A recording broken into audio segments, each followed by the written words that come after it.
to the Infowars Nightly News. It is Tuesday, November 26, 2013. I'm your host, Leanne McAdoo. Here's a look at what's coming up tonight. Tonight, the policy to legally steal your guns. Then, is it time to embrace weaponized drones? And I think that Alex Jones is a lunatic. That's next on the Infowars Nightly News. I wanna be crazy, crazy like Alex Jones. Oh man, and have enough gumption with. An anti-freedom policy has been spreading across the United States police departments. It is the legalized theft of citizens' guns. Now, I'm not talking about forfeiture laws. This policy is to impound guns and, in extreme cases, all the guns that officers come across, whether they are involved in any crime or not. Then they refuse to return the guns until a judge issues an order to return them, as the attorney fees needed to obtain a court order can easily be 10 times what the gun is worth. Most people do not even bother. So joining me in the studio is Jakari Jackson.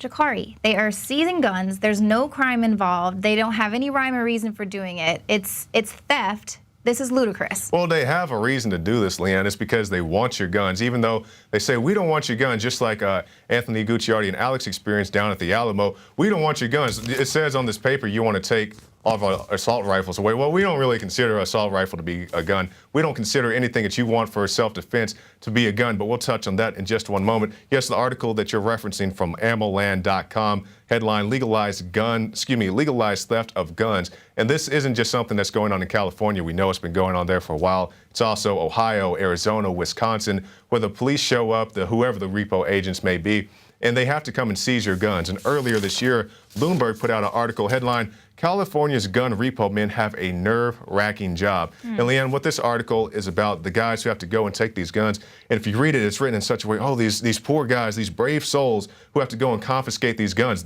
Confiscate these guns. I thought nobody was trying to take the guns, just like they did during Hurricane Katrina, but that's neither here nor there. But they say, you know, some of these guys have mental issues. Some of these guys have domestic abuse issues. Some of these guys are convicted felons, even though I don't think that all convicted felons should necessarily have their guns taken. You got guys, your minor league drug offenders, guys who write bogus checks. They're convicted felons and they can't protect themselves. But they say that because some of these guys have these various issues, now they have the right to go and confiscate guns from pretty much anybody. They see you cleaning your gun in your garage, now they have to send a SWAT team. Or, you know, somebody takes a gun out, you know, in their apartment parking lot, walking to their car, now they shut down the schools. They did that here in the city of Austin. You know, some guy was just walking to his car, you know, duck season or whatnot, and now they got to shut down the schools.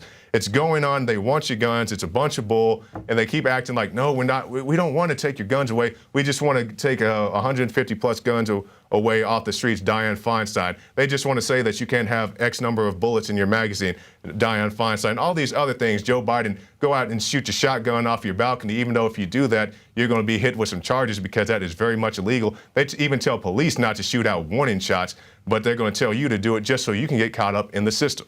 Right. Well, and they saw that everyone was so upset, oh, you know, you're not going to violate our Second Amendment. Well, now they're just going to bypass that and violate your Fourth Amendment to be protected from unlawful search and seizures. Yeah, and that's the thing that people need to realize. Like, we had good guys, constitutional sheriffs like Nick Finch down in Florida. He says, I don't like all these BS gun-grabbing laws here in my county. He threw out the charges on the guy. Then they took him to court, Sheriff Nick Finch. He beat the rap, he beat the ride, and I'm very happy that he did that. And not just that, because they say that in this current AmmoLand article that we're referencing, that they'll take your guns away, and as you said, you know, they're pretty much extorting people. If you want your guns back, you're going to have to pay us X number of dollars. And a lot of people can't afford to get these things. You know, you go buy a $400 pistol or whatnot, and then they want to charge you X number of dollars to get it back. That's ridiculous, and especially some of these guys, they have guns that really don't have numerical value. They're sentimental guns. They're custom-made guns. They're guns they used to go hunting with their grandpa and their granddad, and their mom went out fishing with them. These are things that belong in their family, and now they have to go ask permission of the state to have their own property back. It's a bunch of bull. Right, and it's not even a law, or they just say, oh, it's our policy. Oh, it's our policy. It's our policy that you can't breathe today. Yeah, it's our policy. Your kid. It's our policy that will show up and tase your kid in the classroom. He falls, he busts his head, and now he's still potentially facing charges. Exactly. That's their policy. That's yeah, it's just our fine. policy. It's, I mean, and it's more than that. But I'm glad to see guys like Sheriff David Clark out there in Milwaukee, and he's saying that, you know, if you are involved in a crime or you're suspected of a crime, and some of these things like domestic violence cases, they may take your firearms away for a brief period, but he's saying, hey, once you're cleared of the charges, I want you to have your firearm back within 48 hours. So I definitely salute Mr. Clark out there in Milwaukee for at least stepping up and saying, hey, you know, I understand there can be miscommunications, maybe some he said, she said, but once you clear your charges, I want you to have your firearms back. And Leon, I want these people to have their firearms back as well. Your firearms should be with you, not with these bureaucrats, not with these gun grabbers, not like these people out in Chicago where they take your guns at the gun buybacks and turn around and sell them again. Excuse me, that was in Arizona that they did that. They did a similar thing in Chicago as well. But, you know, people think, you know, I'll go turn in my gun at the gun buyback, Leanne. Then they turn around, sell it, make profit off of it. Right. And like they said, the gun that shot Gabby Giffords could very well be back out on the street right now. And it's just, you know, these people can't protect you. They want you to think that they can protect you. And, you know, we've seen the situations over and over again, with all due respect, you know, like people like Miss Gabby Giffords, you know, who was shot, the situations at Sandy Hook, the situations at Columbine, the situations at Aurora. They want you to think they can protect you. They got there just in time to draw outlines and, you know, bring out the body bags, but they didn't save anybody. The police are cleanup crews. You know, it's well-intentioned as they may be, and I do believe that many of them do have good intentions. You know, they're a cleanup crew. They can't stop every crime. And we're seeing it move on. It's not just the guns, Leanne. If people don't have guns, they'll move to different measures. Exactly, like we're seeing with the tasers, or in some cases hammers, or then of course with this new knockout game, they just go old school and using their fists to beat victims. And that's what it is. You know, they can take away this gun, they can take away that gun, they can take away the hammers, they can, I mean, I guess they may get to the point where they're chopping off people's hands, but people will still find a way to assault you if that's what their desire is. The best thing you can do is to arm yourself. Exactly. Well, that's why we have that Second Amendment in place.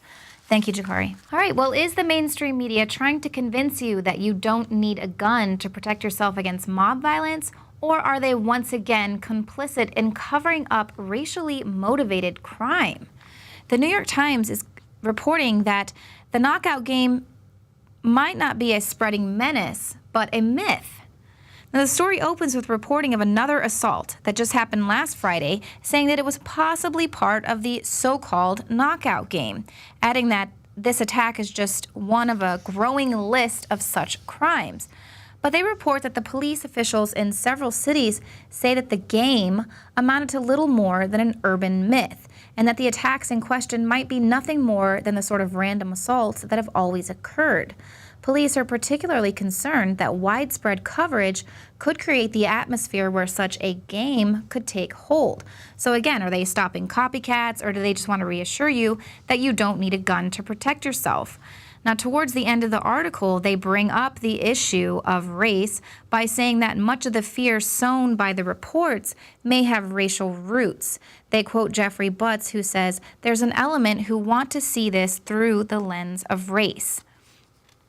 Now, here is the issue with reporting and journalism. Everyone is so sensitive when it comes to race. If you're reporting on a car wreck, there is no need for you to say that a black man was involved or a white woman was involved. That's irrelevant to the story. But when you're reporting on something like the knockout game that is consistently, at least with all the videos that we have seen and the reports of people bragging on Facebook, it's consistently young black men who are attacking people of another race. Therefore, it is very relevant, and this could be a potentially racially motivated crime. Now, the downplaying of race is evident in the New York Times article, which never once mentions the race of the perpetrators, although they do bring up that some of the victims were Jewish. So I can almost guarantee that if the perpetrators in the knockout game were young white males who were attacking elderly African-American women or, you know, young black men, this would be being reported as a racially motivated hate crime, like it is. Now, up next, researchers have unveiled their latest drones with facial recognition cameras that can obey visual and vocal commands. They use a facial scoring system, and so each drone's camera determines which direction a user is focused towards. Once the drone with the highest face score has been targeted, small color-changing LEDs provide confirmation to the user. Simple commands such as take off allows for complete hands-free control, while commands such as U2 or U3 allows multiple drones to obey the same order simultaneously. Through the use of vision-mediated gestural interface, the drones also have the ability to be controlled silently by simple hand motions. And once a drone recognizes that it has been visually targeted, a user can gain control through a right-hand wave, while a left-hand wave removes it. But the mainstream media wants you to embrace facial recognition technology. They say it can help to fight crime. CNN says not only will embracing Big Brother help to fight terrorism, but can also process payments in the blink of an eye. The senior vice president of Digital for TPN Inc. says that the more people get out of it, the more they'll surrender to it. But that's not all CNN hopes that you'll surrender to. They want you to embrace the police force of the future. This is an earlier article from September. They say police forces of the future see technology such as analytics, biometrics, and facial recognition as keys to effectively fighting crime and maximizing the time officers spend in the field. And of course, if the DHS has any say about the police force of the future and how they're going to police the homeland, there won't be any humans on the field at all, just robots with guns.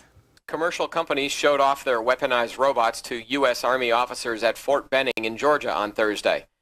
Robotics companies like Northrop Grumman, 5D Robotics, iRobot, and HDT Robotics demonstrated how well their machines could move over rough terrain, carry hundreds of pounds of supplies, and follow soldiers on the move. On Thursday, 4 of the companies demonstrated how their robots, equipped with M240 machine guns, could accurately fire at targets 150 meters away. Alex Jones and Infowars have been warning you for years about the New World Order's plan to merge with machines and then police the peasantry of the world with their killer drones while they live off Earth in luxury. And what do we get for it? I want to be very careful in choosing my words here. I think that Alex Jones is a lunatic, an absolute diehard, insane lunatic. And I think to even mention him in the same sentence as Amy Goodman is an incredible insult to Amy Goodman. Alex Jones has forwarded some of the most outrageous, ridiculous conspiracy theories about how the world works. And whatever good he might be doing in some of what he does is completely overshadowed by the fact that he is pushing outright lies and propaganda on a regular basis.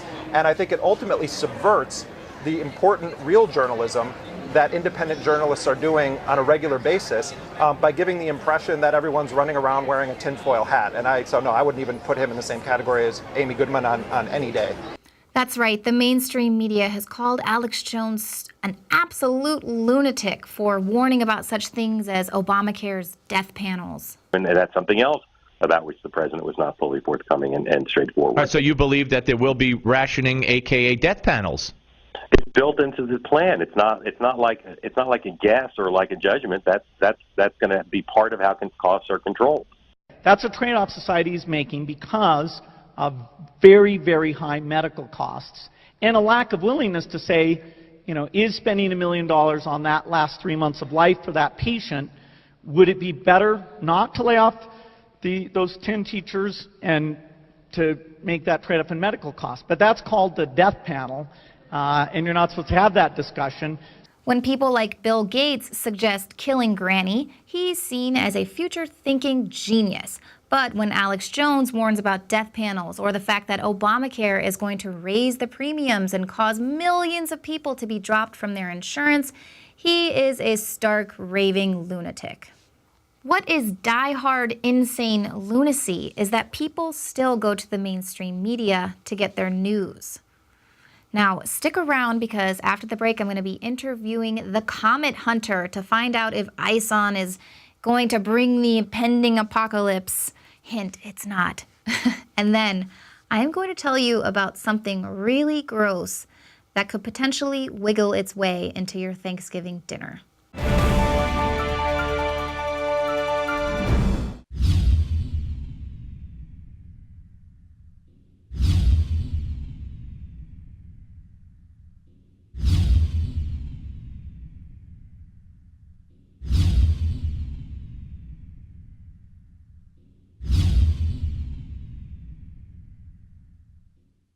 This is a conspiracy by the technocrats, by the ruling elite, by the eugenicists that want to dumb us down.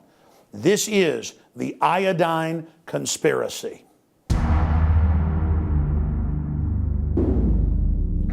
Our government wasn't always a eugenicist-based predatory group. Back in the 1920s, the federal government pressured salt manufacturers and bread producers to add iodine because they knew that iodine deficiencies were causing massive decreases in IQ, birth defects, and it was a health crisis all across the United States and in Europe as well. In the decade after iodine was added to staple foods, there was a 15-point increase in IQs in the areas that had previously been deficient. So what did the federal government do a couple decades later? They took the good halogen iodine out and added another bad one, bromine.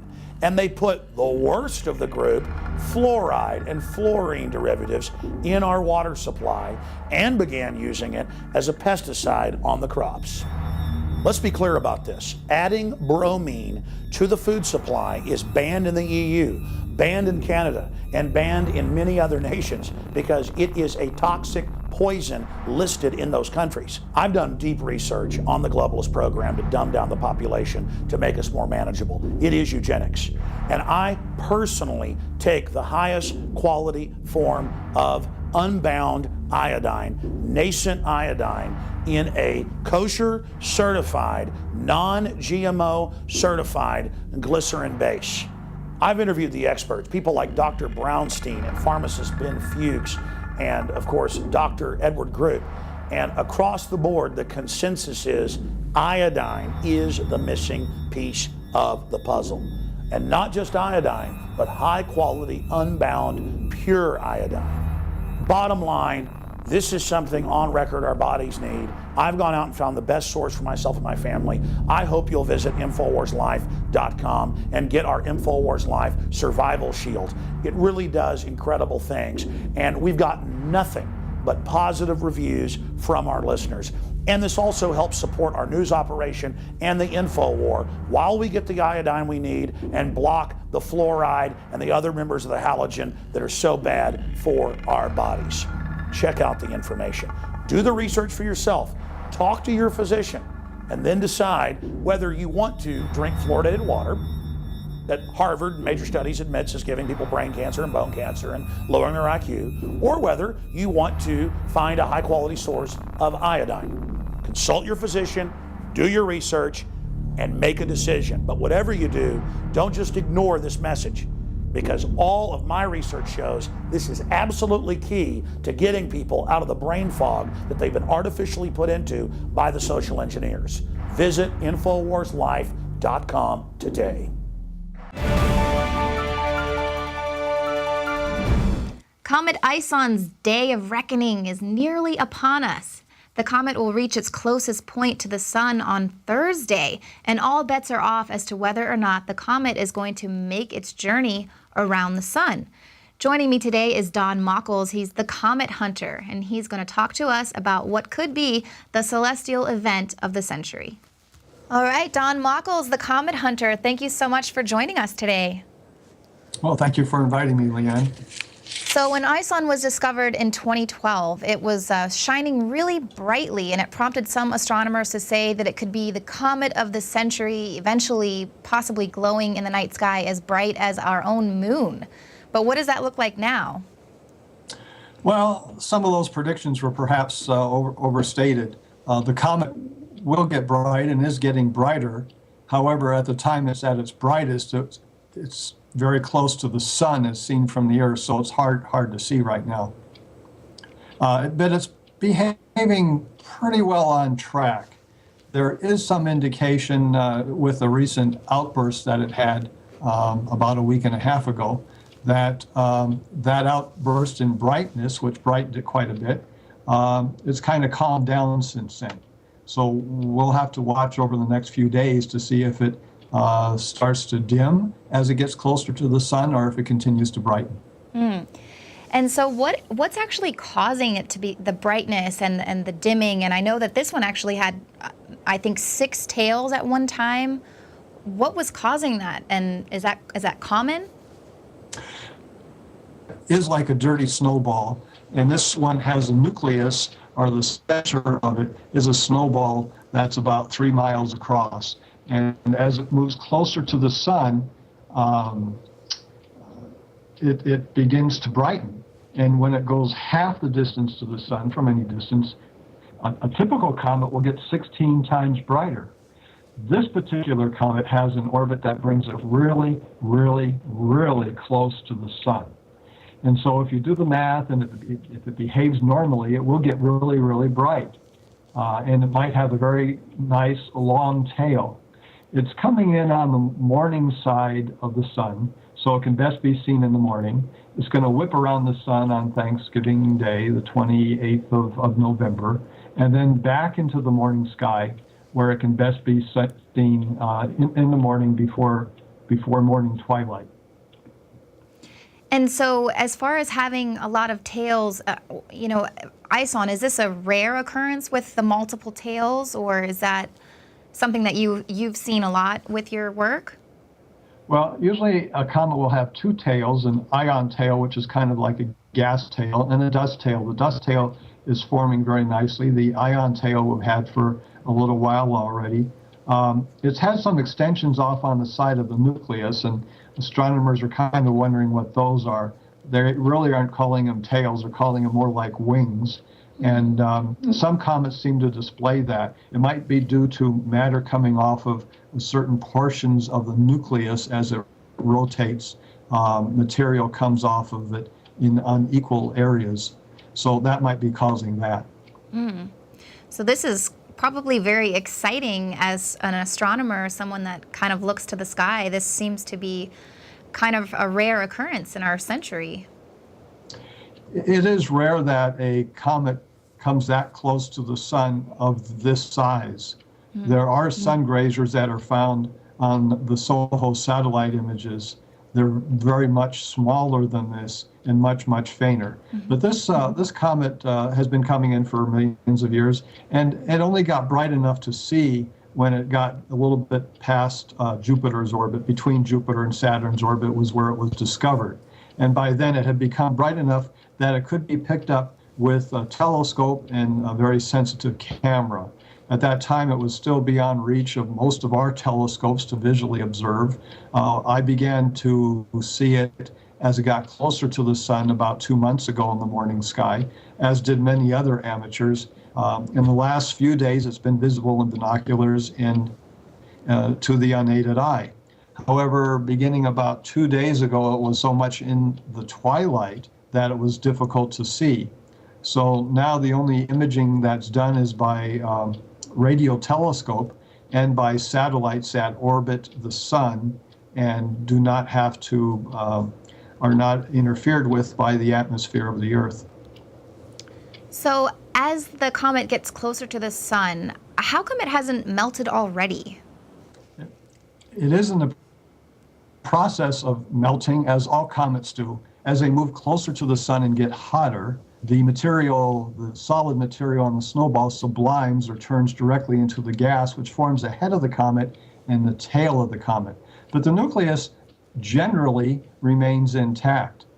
One concern raised by astronomers over the last few days is that perhaps the brightening event of about 10 days ago might have been caused by a fragment breaking off of the nucleus. That doesn't mean the nucleus itself has broken into many, many pieces, but sometimes a piece will break off and we have a temporary brightening. Over time, over the next few days, we'll see if the comet continues to brighten or if it starts to dim. It should be brightening until Thanksgiving when it gets closest to the sun. After that, as it moves away from the sun, it should naturally dim. And then so ISON is moving really fast, 248 miles per second toward the sun. It's going to reach its closest point of proximity to the sun on Thanksgiving Day.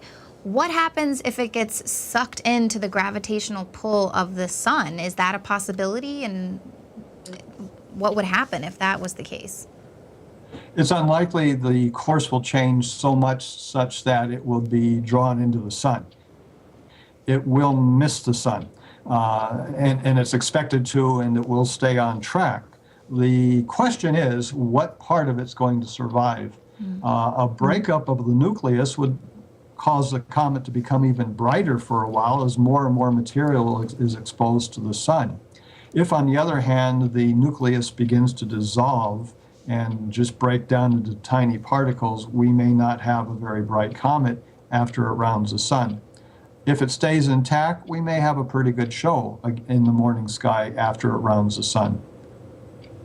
And so let's say that it does make that journey around intact. What is it going to look like? I know right now it's mostly being seen in the southern hemisphere, and then as December rolls in, we'll be able to see it in the northern hemisphere. What do you think that we might be able to see with the naked eye? We've been having a good view of it in both the northern and southern hemisphere for the last couple months. The comet with the unaided eye might put on a pretty good show the middle of the first week of December. You have to get up in the morning about an hour and a half before dawn or before sunrise while the sky is still fairly dark, and you need to be away from city lights and have a good low eastern horizon. And the tail of the comet will rise first, followed by the head of the comet. The tail could be pretty long. The geometry would favor that we could see a fairly long tail of 10, 20 degrees. But that depends upon several things: the way the comet behaves, and comets are unpredictable. Your skies, you need to have dark skies to see the comet well, and how well your eyes are adapted and used to being able to see faint objects. Well, then I guess we will definitely be looking forward to that, keeping our fingers crossed that it makes its journey around the sun. Don, you've discovered 10 comets, is that correct? And how did you become a comet hunter? I've discovered, visually, I've discovered 11 comets in the last 35 years, since 1975. And I do that by scanning the sky with my telescope and looking through the eyepiece for faint fuzzy objects. Most of them are galaxies or clusters, but sometimes one would be a new comet. I then reported it to the Smithsonian Astrophysical Observatory for confirmation. Comet ISON was found by amateurs also, but they were using a camera connected to the telescope, and it can see much, much fainter than I can visually. So are there any perks to discovering a comet? Well, your name is attached to the comet. The orbit is determined by the Smithsonian, so once you discover it and report it, your job is done. They handle it from there.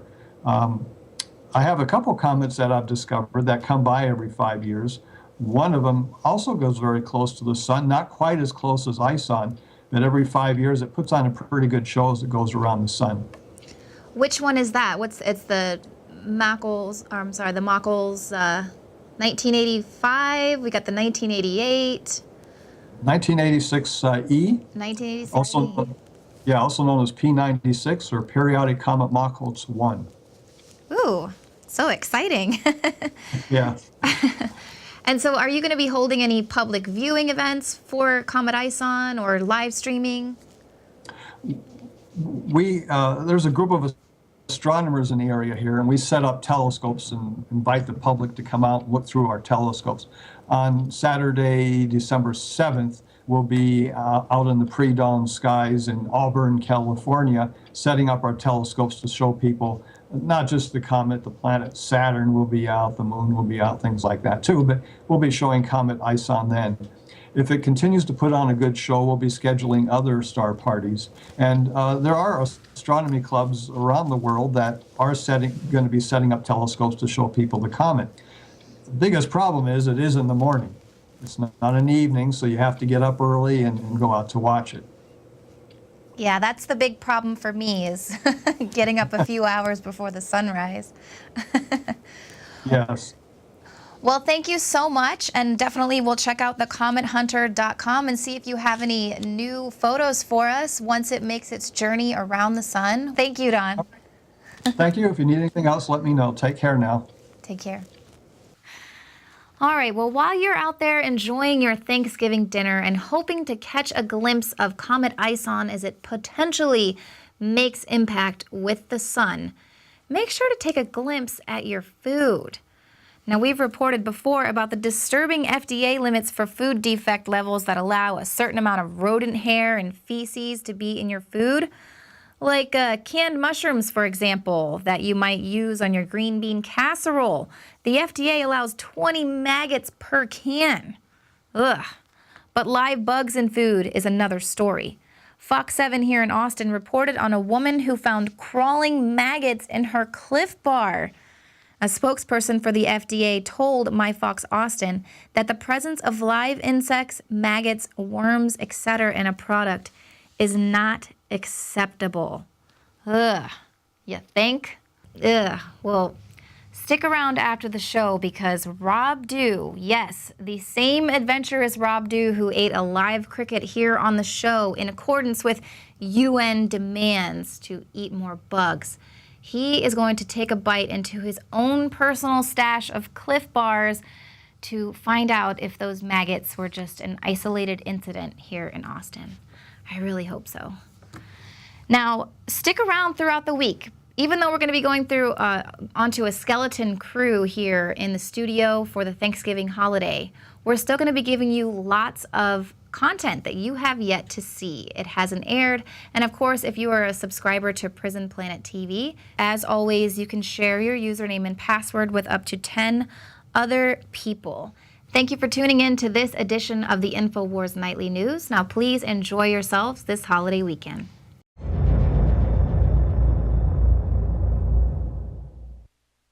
Now you can watch The Alex Jones Show live as it happens at Infowars.com/show. You'll find links to all of our content there and a free 15-day trial for Prison Planet TV.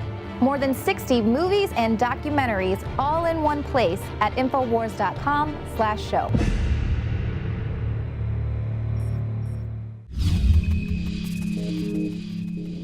I'm actually going to break it apart and look at it first.